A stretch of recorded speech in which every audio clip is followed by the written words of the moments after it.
In today's world, childbirth is considered the most intimate and private moment in a woman's life.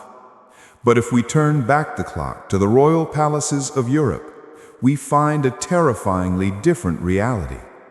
For queens, birth was not a family event. It was a mandatory public spectacle. Imagine being in your most vulnerable moment of agony, struggling to bring a new soul into the world while your room is crammed with dozens of strangers, ministers, generals, and clergy, watching every movement, every scream, and every drop of blood. This wasn't curiosity. It was a strict law known as the public royal birth. The reason behind this psychological torture was the fear of substitution. In those eras, the throne and the crown were paramount.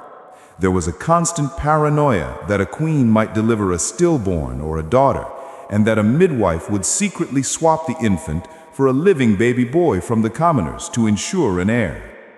Because rule relied on blood purity, witnesses had to see with their own eyes the exact moment the child emerged from the queen's womb, ensuring it wasn't smuggled in a pot or under clothes.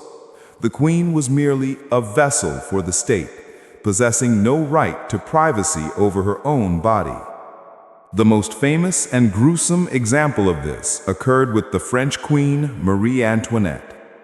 In 1778, when the time came for her first delivery, her bedroom at the Palace of Versailles transformed into something resembling a crowded market.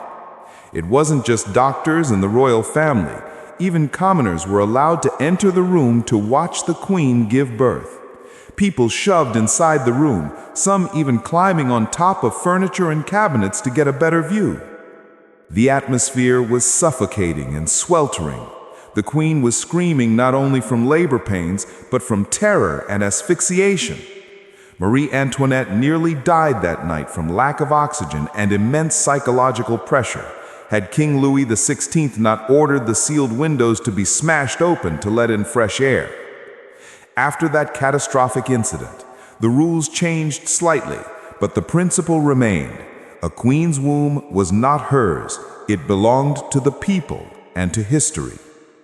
This tradition reminds us of the heavy price paid by women in power, where jewel-encrusted crowns often hid a life of disguised slavery.